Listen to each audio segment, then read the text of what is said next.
जो आज हम पढ़ेंगे क्लासेस के बारे में, इक्विवेलेंस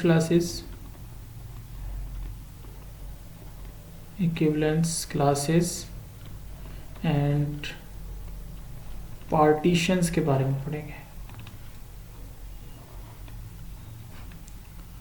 फर्स्ट करो, हमारे पास एक सेट है A is equal to 1 2 3 4 5 6।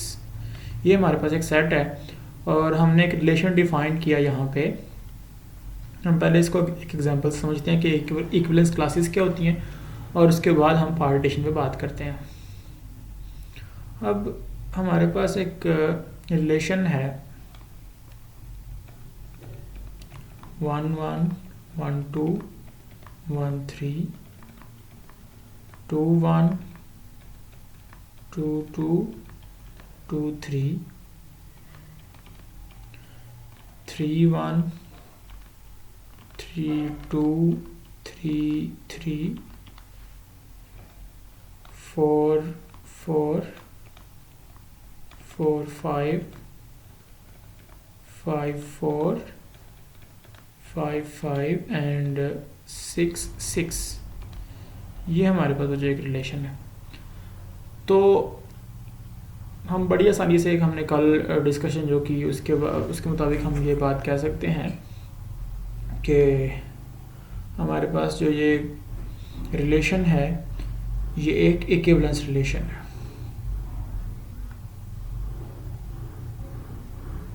Equivalence relation के लिए हमने क्या कुछ चेक करना होता है? हमने इसके अंदर रिफ्लेक्सिव प्रॉपर्टी चेक करनी है और सिमेट्रिक प्रॉपर्टी चेक करनी होती है और ट्रांजिटिव प्रॉपर्टी चेक करनी होती है। तो हम तीनों प्रॉपर्टीज चेक करके देख लें। इसमें 1 1 2 2 3 3 4 4 5 5 6 6 सारे मौजूद हैं। इसका मतलब ये रिफ्लेक्सिव है। सिमेट्रिक अगर 1 2 है तो 2 1 भी है, 1 3 है तो 3 1 भी है, 2 1 है तो 1 2 भी है। अब सबको चेक करेंगे तो आप देखेंगे कि इसके अंदर सिमेट्रिक प्रॉपर्टी भी मौजूद है। और उसके बाद इसके अंदर ट्रांजिटिविटी इसके अंदर चेक करेंगे आप तो ट्रांजिटिविटी भी मौजूद है। अगर 1 2 मौजूद है और 2 1 मौजूद है तो अगर हम दरम्यान वाली चीज़ों को ख़त्म करेंगे, दरम्यान एलिमेंट्स को ख़त्म करेंगे, यानी अगर हमारे पास 1 2 है 2 1 है तो यहाँ से 1 1 भी मौजूद है। इसको ख़त्म करें तो 1 1 भी मौजूद है। तो कोई भी दो एलिमेंट ले लें आप, 2 3 ले लें और 3 2 ले लें तो 3 3 ख़त्म हो जाएगा तो 2 2 भी हमारे पास मौजूद है। ये देखें तो सिमेट्रिक ट्रांजिटिविटी भी इसके अंदर मौजूद है। रिफ्लेक्सिव भी है, सिमेट्रिक भी है, ट्रांजिटिव भी है। इसका मतलब है so R is an equivalence relation on A. ठीक है, R जो है वो A का एक इक्विवेलेंस रिलेशन है, एक पर एक इक्विवेलेंस रिलेशन है। अब इसके अंदर जो एलिमेंट्स होते हैं उनकी इक्विवेलेंस क्लासेस बन सकती हैं। हमारे पास इक्विवेलेंस क्लासेस बन सकती हैं। इसके अंदर जो एलिमेंट है इसके अंदर 1 है 2 है 3 है 4 है 5 है 6 है, इन सब की हम इक्विवेलेंस क्लासेस बना सकते हैं। अपने आप को बच्चों म्यूट रखें आप लोग।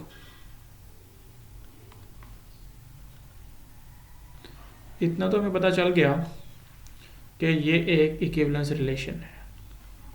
अब इक्विवेलेंस क्लासेस की जब बात होगी तो इक्विवेलेंस क्लास ऑफ 1 और 1 की जो इक्विवेलेंस क्लास होगी इसको हम इस तरह लिखेंगे, इक्विवेलेंस क्लास ऑफ 1 वो क्या होगी?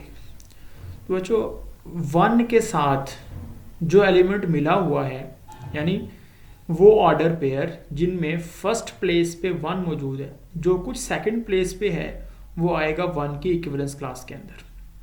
मतलब वो एलिमेंट्स जो 1 के साथ रिलेटेड है, 1 के साथ कौन कौन रिलेटेड है, यानी ऐसे ऑर्डर पेयर जिनमें फर्स्ट 1 है तो उनमें सेकंड कौन कौन सा है। फर्स्ट जिनमें 1 है, सेकंड कौन कौन सा। देखें इसमें फर्स्ट 1 है तो सेकंड इसमें क्या है 1, इसमें भी फर्स्ट 1 मौजूद है तो सेकंड, यानी 1 के साथ रिलेटेड कौन है 2, और 1 के साथ रिलेटेड और कौन सा है 3। इसके अलावा आप चेक करें 1 के साथ कोई रिलेट नहीं, क्योंकि 1 फर्स्ट प्लेस, बस इन तीनों के अंदर फर्स्ट प्लेस पे 1 था।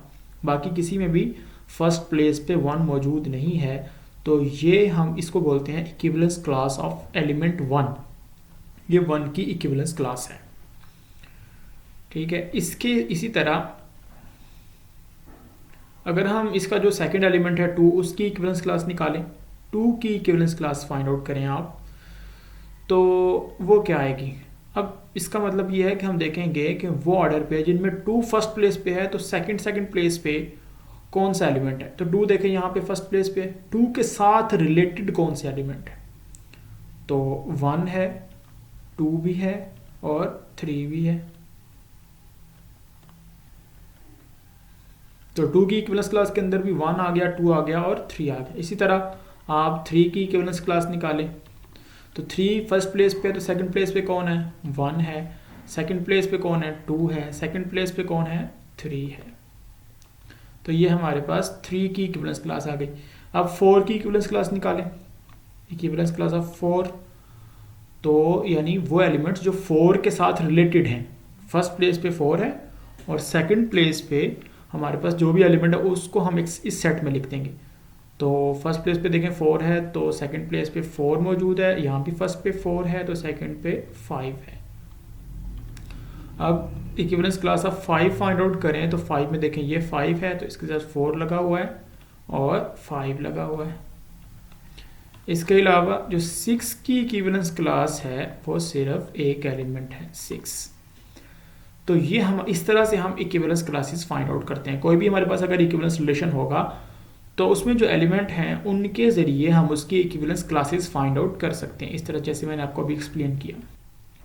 अब अगर हम ये जितनी भी इक्विवेलेंस क्लासेस थी उसको हम एक सेट में रखते हैं, हम यहाँ पे कहते हैं set of all equivalence classes on R. वो कौन सा सेट होगा जिसमें सारी इक्विवेलेंस क्लासेस हैं, ये एक सेट हम बनाने लगे हैं।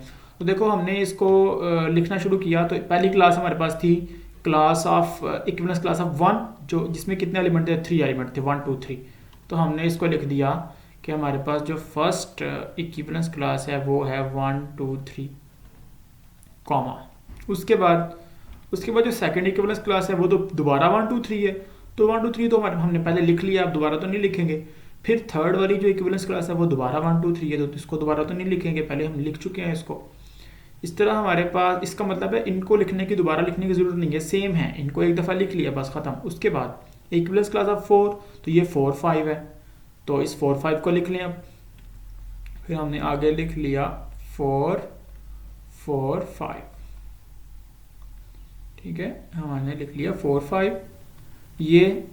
और इसके बाद हमने एक ये 4 5 है और ये भी 4 5 है, सेम है। उसके बाद हमने लिख लिया 6 को, उसके बाद हमने लिख लिया 6 को। तो बच्चों ये हमारे पास जो सेट आ गया, set of all equivalence classes on R आ गया है। अब यहाँ एक हम बात समझते हैं पार्टीशन की। इक्विवेलेंस क्लासेस का सेट लिख लिया हमने और ये डिस्टिंक्ट इक्विवेलेंस क्लासेस हमारे पास 3 आई हैं। पार्टीशन क्या होती है कि अगर हमारे पास कोई भी सेट है, फ़र्ज़ करो एस हमारे पास एक बड़ा सेट है और हम एक पार्टीशन बनाते हैं जिसको हम नाम दे देते हैं पी का। तो पार्टीशन जो होती है, फ़र्ज़ करो पी, उसके अंदर ऐसे सेट होते हैं A I such that I belongs to some indexing set I, capital I से कोई इंडेक्सिंग सेट है हमारे पास। हम पार्टीशन पी जो है वो एक सेट है, सेट ऑफ सेट्स है, यानी ए आई हमारे पास कुछ सेट होंगे। और कैसे सेट होंगे कि अगर हम ए आई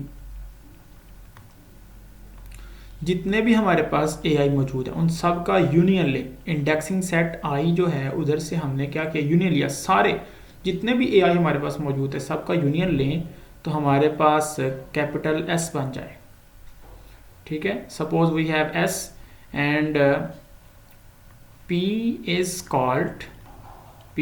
said to be partition partition on S, ये या पार्टीशन ऑफ एस, ये एस की पार्टीशन कहलाएगी अगर हम क्या करें, इसमें जितने सेट्स हैं उन सब का यूनियन लें तो एस बन जाए। और पहली प्रॉपर्टी। दूसरी प्रॉपर्टी ये है कि अगर हम इंटरसेक्शन लें, intersection A I intersection A J, where A I is not equal to J, then ये जो है ना आपके पास एम्प्टी आना चाहिए। यानी अगर आप इस पार्टीशन के कोई दो डिफरेंट एलिमेंट लेते हैं, तो उनका आपस में इंटरसेक्शन क्या आना चाहिए, एम्प्टी आना चाहिए। तो तब हम कहते हैं कि ये P जो है ये पार्टीशन है S के ऊपर। अब इसके लिए हम एक छोटी सी एग्जांपल समझते हैं, हम फिजिकल एग्जांपल समझते हैं। हम कहते हैं फ़र्ज़ करें बच्चों हमारे पास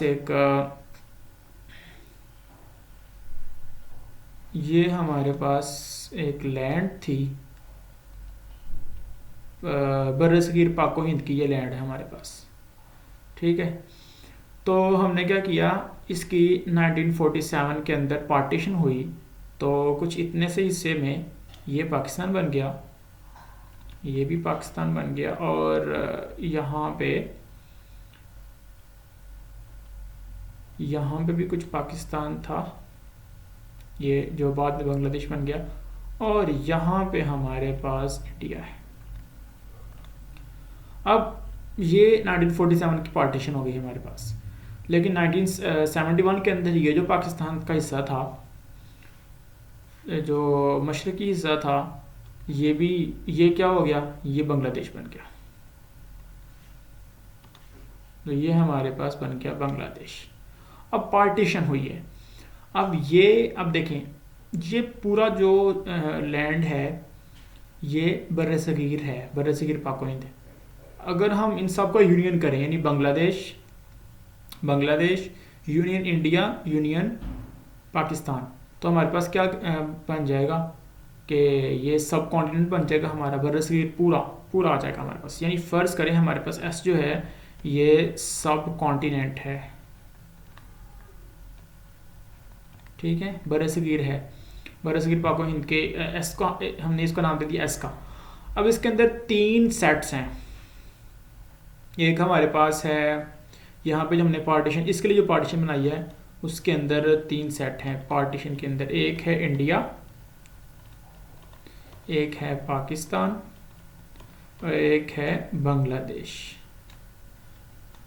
अब आप देखें, अगर हम इन तीनों का यूनियन लेते हैं, देखो जितने भी सेट होंगे सबका यूनियन लें तो पूरा इलाका बन जाएगा, पूरा बरसगीर, इन सबका यूनियन लेंगे तो सारा हमारे पास सब कॉन्टिनेंट आ जाएगा।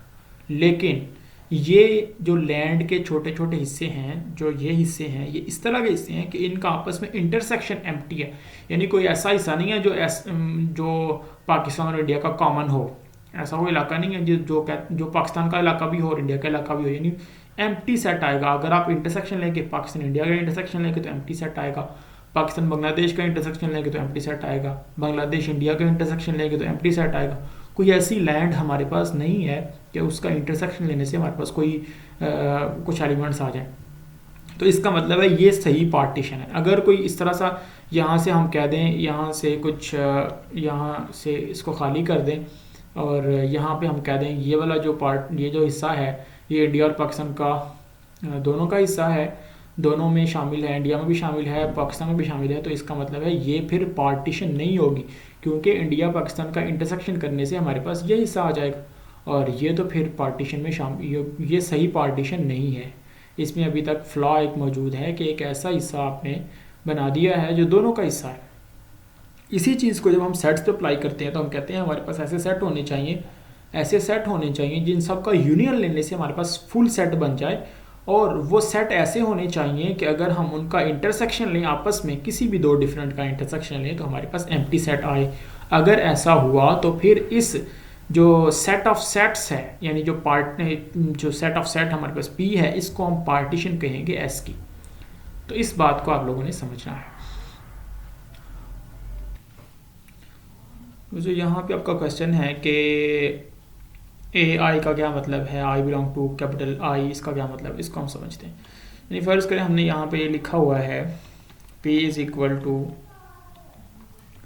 AI such that I belong to some indexing set. अब इंडेक्सिंग सेट क्या होता है? इंडेक्सिंग सेट हम आमतौर पे लेते हैं, इसे आई को हम बोलते हैं इंडेक्सिंग सेट.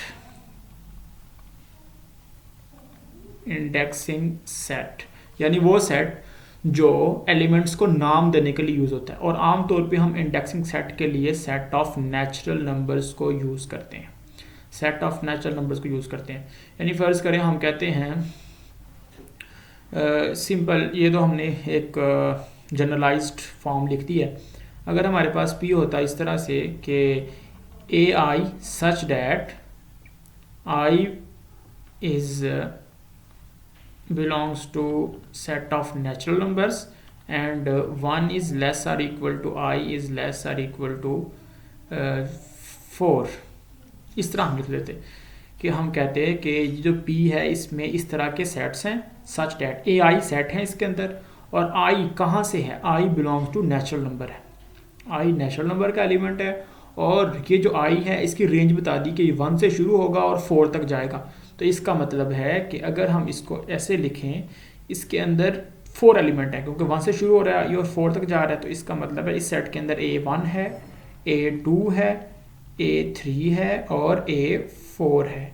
तो ये इंडेक्सिंग का मतलब होता है इंडिसेस. ये जो 1, 2, 3 और 4 है इन्हें बोलते हैं इंडिसेस. हमने ये जो सेट, इस सेट के अंदर जो एलिमेंट्स हैं उनको आपस में डिफरेंस करने के लिए उनमें हमने उनको नाम दिया. इसको A1 का नाम दिया, इसको A2 का नाम दिया, ताकि हमें पता चले कि ये डिफरेंट एलिमेंट है, ये डिफरेंट एलिमेंट है. अगर हम खाली A लिख दें, सबको ही A लिख दें, तो फिर हमें कैसे पता चलेगा ये डिफरेंट एलिमेंट हैं या सेम है? तो हमने इनको नाम दिया और उनको इंडिसेस के जरिए डिनोट किया, A1, A2, A3, A4 किया, ताकि हमें क्लियरली पता चल सके कि हमारे पास कितने एलिमेंट हैं और इनके नाम क्या क्या हैं, डिफरेंस इनके अंदर पैदा करने के लिए. और यहाँ पे हमने इसको नाम दे दिया कि आई जो है वो सेट ऑफ नेचुरल नंबर से बिलोंग करता है. अब ये जो आई है ये सेट ऑफ इंटीजर से भी बिलोंग कर सकता है. सेट ऑफ इंटीजर भी हमारे पास एज एन इंडेक्सिंग सेट हो सकता है कि हम कई दफ़ा कैसा होता है कि हम इंडेक्सिंग के लिए इस तरह से नाम देना शुरू कर देते हैं. A-1 कह देते हैं, A-2 कह देते हैं, A0 बोल देते हैं, A1 बोल देते हैं, A2 बोल देते हैं. तो ये 5 हैं. तो ए नाम दिया जा सकता है ऐसे भी कि A-1 जो है वो एक सेट का नाम है, A-2 एक सेट का नाम है, A0 एक सेट का नाम है, A1 एक सेट का नाम है, A2 जो है वो एक सेट का नाम है. तो हमने कहा कि हमारे पास जो P है वो इसके अंदर एलिमेंट्स हैं AI, इसके अंदर सेट्स हैं जिनका नाम है AI. अब AI जो है वो कहाँ से होगा? वो कोई भी, हमने कहा जनरलाइज्ड फॉर्म में जब जनरलाइज करके बात करते हैं हम कहें आप कोई भी इंडेक्सिंग सेट ले लें, आप नेचुरल नंबर ले लें, आप इंटीजर ले लें, होगा तो वो हमारे मुताबिक है. जैसे अगर आप पिछले पेज पे जाएंगे तो हमारे पास यहाँ पे set of residue classes module, ये जो सेट ऑफ, मैं गलत बोल दिया, set of residue class module तो हमने पढ़ा नहीं अभी. Set of all equivalence classes on R. तो इसके अंदर कितने हमारे पास सेट्स हैं? यहाँ पे 3 सेट हैं, 1, 2, 3 है, 4, 5 है और 6 है. ये हमारे पास 3 सेट हैं. तो इसका मतलब है यहाँ पे इस सेट के मुताबिक, यानी अगर हम इसी को लिखते हैं, यहाँ पे हम इसको लिख दें R इज इक्वल टू 1, 2, 3 और 4, 5 और 6. अगर हम इसको लिख दें तो इस पे जो पार्टीशन है AI, इस पे जो पार्टीशन है AI belonging to some indexing set, तो इसका हमें क्लियर पता चल रहा है कि इसको हम जब इंडेक्सिंग करेंगे तो इसको हम A1 का नाम दे देंगे, क्योंकि हमारे पास जो सेट है वो AI की फॉर्म में है. अब आई हम कहीं से भी ले सकते हैं, सेट ऑफ इंडेक्स, क्योंकि इंडेक्सिंग सेट हमने कह दिया. तो इंडेक्सिंग सेट आप कोई सा बना सकते हैं, सेट ऑफ इंटीजर बना लें, सेट ऑफ होल नंबर बना लें, सेट ऑफ नेचुरल नंबर बना लें. तो इसको हम नाम दे देंगे A1 का, इसको नाम दे देंगे A2 का, इसको नाम दे देंगे A3 का, इसको नाम दे देंगे A3 का. तो इस तरह से हम इनको नाम दे सकते हैं. अब जब नाम दे दिया तो अब हम कहेंगे देखो चूंकि हमारे पास जो फुल सेट था वहाँ वो कौन सा था? वो था 1, 2, 3, 4, 5 एंड 6 था. तो अब देखिए, अब अगर हम यहाँ पे अपनी दो इसकी एक्सियम्स थे वो प्रूव करते हैं. अगर पहला हमारे पास एक्सियम क्या था कि जितने यूनियन लें, union I belongs to indexing set I, A I वो होना चाहिए फुल सेट एस। और दूसरा हमारे पास क्या था, दूसरी चीज़ जो हमने यहाँ पे प्रूव करनी थी वो क्या था कि अगर हम इंटरसेक्शन ले ए आई इंटरसेक्शन ए जे करें तो वो आना चाहिए empty where I is not equal to J, यानी डिफरेंट एलिमेंट का इंटरसेक्शन लेने से एम्प्टी सेट आना चाहिए। अब हमें पता है कि यहाँ पे यूनियन के लिए हमारे पास सिर्फ 3 एलिमेंट है, ए आई, ए वन है, ए टू है, ए थ्री है। तो जब हम इसकी बात करेंगे फ्रॉम आर तो हम कहेंगे एज, देखो ए वन हमारे पास है इसके अंदर 3 एलिमेंट, तो इन सब का यूनियन करें आपस में, A one, A two, A three, इन सब का यूनियन करें ज़रा, तो क्या आएगा, देखो इन सब का यूनियन करें तो ये सारे एलिमेंट आ जाएंगे इसके अंदर, 1 2 3 4 5 6 आ जाएगा। और देखेंगे सारा हमारे पास एस के इक्वल नहीं है, एस तो यही तो था, तो इसका मतलब है इन सब का यूनियन जो हमारे पास इसके अंदर ये जो सेट था, ये जो पार्टीशन थी हमारे पास, इसके अंदर जितने एलिमेंट हैं उन सब का यूनियन लेने से फुल सेट बन गया। और दूसरी प्रॉपर्टी क्या थी कि इनका इंटरसेक्शन लें डिफरेंट का, A1 का A2 से इंटरसेक्शन चेक करें, A1 का A2 से इंटरसेक्शन चेक करें, वो भी एम्प्टी आएगा, ये पहली प्रॉपर्टी हो गई। दूसरी इसी तरह आप A1 का इंटरसेक्शन A3 से ले लें तो वो भी एम्प्टी आएगा, देखो इसमें A1 में और A3 में कुछ कॉमन नहीं है। इसी तरह आप A2 का इंटरसेक्शन ले लें A3 के साथ तो वो भी एम्प्टी आएगा, क्योंकि A2 और A3 में कुछ भी कॉमन नहीं है। तो इसका मतलब हमारी सेकंड प्रॉपर्टी जो थी वो भी पूरी हो रही है कि इनमें ये जो जितने भी हमारे पास सेट्स हैं वो सारे डिसजॉइंट सेट हैं। तो इसका मतलब होगा कि P is a partition on S, ये S की पार्टीशन है। तो इस तरह से हम सिर्फ ये जो चीज़ें होती हैं इसको हम जनरलाइज करके कि हमें बार बार A1 A2 A3, क्योंकि ये तो सिर्फ छोटी सी एक पार्टीशन है A1 A2, हो सकता है कोई ऐसी पार्टीशन हो जिसमें 100 सेट हो, तो हम क्या हर 100 सेट को A1 A2 A3 करके लिखेंगे, इतना बड़ा सेट बनाएंगे नहीं है, बल्कि हम क्या करेंगे, हम कहेंगे हमें जब पता है कि उसमें 100 सेट है तो हम कहेंगे A I such that I belong to set of natural numbers and 1 is less or equal to I is less or equal to 100, हम इस तरह लिख लेंगे। लेकिन अगर हम कहते हैं हम इससे भी जनरलाइज, वो खुद क्वेश्चन देने वाला खुद समझे कि इसमें कितने एलिमेंट हैं कितने नहीं हैं, हम इस सरदर्द में पढ़ते नहीं है, तो हम फिर ज़्यादा जनरलाइज कर लेते हैं उसको, हम कहते हैं आई सच ए आई, इसमें ए आई की तरह के एलिमेंट है, आई जो है 1 हो सकता है, 2 हो 3 हो सकता है, या -1 कुछ भी हो सकता है, जितने भी होंगे हमें इससे सरोकारी नहीं, हम कहेंगे I belong to some indexing set. Indexing set खुद आप पता कर लें कौन सा है, हमने बस बता दिया कि इसमें जितने भी एलिमेंट होंगे कुछ इस तरह के होंगे। अब जब डिफरेंट एलिमेंट के लिए बात करेंगे तो एक आई जे की बात कर, एक ए आई की बात कर लेंगे हम, एक ए जे की बात कर लेंगे, एक ए की बात कर लेंगे। तो डिफरेंट हम दिखाने के लिए ए आई ए जे ए के बता सकते हैं। और जे भी आप वहीं से इंडेक्सिंग सेट से ही बिलोंग करता है, जे भी इंडेक्सिंग सेट से ही बिलोंग करता है, के भी इंडेक्सिंग सेट से ही बिलोंग करता है।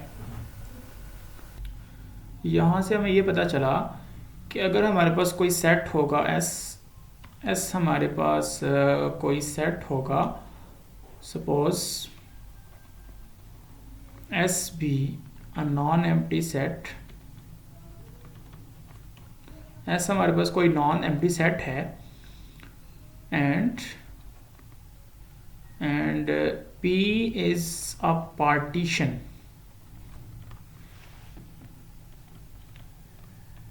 ऑन S, यानी हमें कहा जाता है कि अगर आपके पास कोई सेट ऐसा है और P एक सेट दिया जाता है जो सेट ऑफ सेट्स है जिसमें सेट्स मौजूद हैं, और हमें कहा जाता है ये पार्टीशन है इसके ऊपर, तो हम वहीं से उसके जो इक्विवेलेंस क्लासेस बना सकते हैं।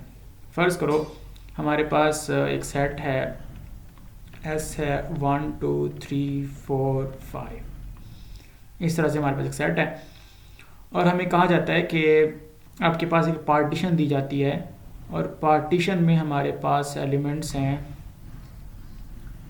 पार्टीशन में हमारे पास फर्स्ट है 1 2, दूसरा है 3 4 और तीसरा है 5। तो हमें कहा जाता है ये आप चेक करेंगे पार्टीशन है कि नहीं, पहले तो हम ये देख सकते हैं ये पार्टीशन है, क्यों, क्योंकि आप सबका यूनियन लें तो आपके पास सेट बनेगा और सबका इंटरसेक्शन एम्प्टी है, कोई भी इनमें कॉमन एलिमेंट नहीं है। 1 2 का इंटरसेक्शन ले 3 4 के साथ वो भी एम्प्टी आएगा, 3 4 का 5 के साथ देंगे वो भी एम्प्टी आएगा, इसका लेंगे इसके साथ तो ये भी एम्प्टी आएगा। तो इसका मतलब है ये पार्टीशन है। जब ये पार्टीशन है तो इसका मतलब है इसके जो एलिमेंट्स हैं वो इक्विवेलेंस क्लासेस हैं, और यानी हम एक ऐसा रिलेशन बना सकते हैं यहीं से कि उस रिलेशन की ये और ये इक्विवेलेंस क्लासेस हो। कैसे बना सकते हैं, यानी फिर हम क्या करेंगे, ये जो सेट हैं इनमें ऑर्डर पेयर कितने पॉसिबल हैं, इनका आपस में कार्टेशियन प्रोडक्ट ले लेंगे। इनका आपस में कार्टेशियन प्रोडक्ट लिया तो क्या बनेगा, 1 का 1 1 1 आ जाएगा, 1 2 आ जाएगा, फिर 2 1 आ जाएगा और 2 2 आ जाएगा। फिर ये कंप्लीट हो गया। अब इसका इसी सेट का इसी के साथ कार्टेशियन प्रोडक्ट लें तो आपके पास आ जाएगा 3 4 और 3 3, पहले 3 3 आएगा, 3 3 एंड 3 4, फिर 4 3 और 4 4, और फिर एंड में सब इसका लेंगे तो आपके पास आ जाएगा 5 5। इसको हम बना देंगे एक रिलेशन। हम कहेंगे देखो ये सेट था एस, उसके ऊपर हमने ये रिलेशन बना लिया यूजिंग दिस पार्टीशन। इस पार्टीशन को यूज़ करके इसमें जितने सेट्स थे उन सब का आपस में कार्टेशियन प्रोडक्ट लिया तो हमारे पास एक बन गया रिलेशन। अब ये जो रिलेशन होगा ये इक्विवेलेंस रिलेशन होगा, हम इसको चेक कर सकते हैं, आप बाद में इसको वेरीफाई भी कर सकते हैं कि ये इक्विवेलेंस रिलेशन है। इसमें रिफ्लेक्सिव प्रॉपर्टी भी पूरी हो रही होगी, सिमेट्रिक प्रॉपर्टी भी पूरी हो रही होगी और ट्रांजिटिव प्रॉपर्टी भी पूरी हो रही होगी, ये कंफर्म है। और ये जो पार्टीशन के एलिमेंट्स हैं ये इक्विवेलेंस क्लासेस होंगी इस सेट की, यानी इस रिलेशन की, ये जो रिलेशन होगा इस रिलेशन की पार्टीशन के एलिमेंट्स इक्विवेलेंस क्लासेस होंगी, ये कंफर्म है। आप इसकी इक्विवेलेंस क्लासेस बना के देखें। 1 की इक्विवेलेंस क्लास बनेगी 1 2 जो मौजूद है, 2 की इक्विवेलेंस क्लास बनेगी 1 2 मौजूद है, यही है, और 3 की इक्विवेलेंस क्लास बनेगी 3 4 मौजूद है, 4 की इक्विवेलेंस क्लास बनेगी 3 4 मौजूद है, और 5 की इक्विवेलेंस क्लास सिर्फ 5। तो इसका मतलब है कि अगर हमारे पास कोई पार्टीशन हो तो उसके एलिमेंट्स के ज़रिए हम एक ऐसा रिलेशन, इक्विवेलेंस रिलेशन बना सकते हैं कि उस पार्टीशन के एलिमेंट्स उसकी इक्विवेलेंस क्लासेस होंगी। एक बात। दूसरी बात यह है कि अगर हमारे पास कोई इक्विवेलेंस रिलेशन हो तो इक्विवेलेंस रिलेशन जो है वो पार्टीशन कर देता है। इक्विवेलेंस रिलेशन, जैसे ये एक इक्विवेलेंस रिलेशन है, ये पार्टीशन कर देता है किसी भी सेट की। अगर R, यानी दूसरी तरफ हम क्या कह सकते हैं, ये तो पहली बात है। दूसरी बात हम क्या कह सकते हैं कि if R is an equivalence relation on S, R is an equivalence relation on S, then R partitions S। तो फिर R जो है वो S की पार्टीशन कर देगा। हम R के ज़रिए पार्टीशन डिफाइन कर सकते, जैसे हमने पिछले क्वेश्चन के अंदर, ये जो पिछला था अभी, ये जो हमारे पास था, तो अच्छा जी, तो हमारे पास आ गया। अब देखें S, देखो हमारे पास ये जो एक सेट था ना, ये हमारे पास एक सेट था A इज इक्वल टू 1 2 3 4 5 6। इस पे जो R है हमारे पास, ये एक इक्विवेलेंस रिलेशन था A के ऊपर। तो इस इक्विवेलेंस रिलेशन के ज़रिए हमने एक पार्टीशन बनाई। देखो पहले हमने सेट ऑफ इक्विवेलेंस, ये पहले हमने इसके जितने एलिमेंट्स हैं उन सब की इक्विवेलेंस क्लासेस फाइंड आउट की और उसको यूज़ करते हुए हमने पार्टीशन डिफाइन कर ली। इसका मतलब है रिलेशन अगर हमारे पास इक्विवेलेंस होगा तो उसके ज़रिए हम पार्टीशन कर सकते हैं, और अगर पार्टीशन मौजूद होगी तो उसके ज़रिए हम इक्विवेलेंस रिलेशन बना सकते हैं। दोनों तरफ से ये बात ठीक है। इसकी स्टेटमेंट भी आपको सेंड कर दूंगा मैं, और इसके आपके जो डिस्क्रीट मैथ है उसका जो 9.5 एक्सरसाइज है ना, उसके पहले 4 क्वेश्चन जो है ना वो आप लोगों ने कर लेने हैं, तो वो आप लोग कंप्लीट कर लें। उसके बाद फिर हम नेक्स्ट बात करेंगे।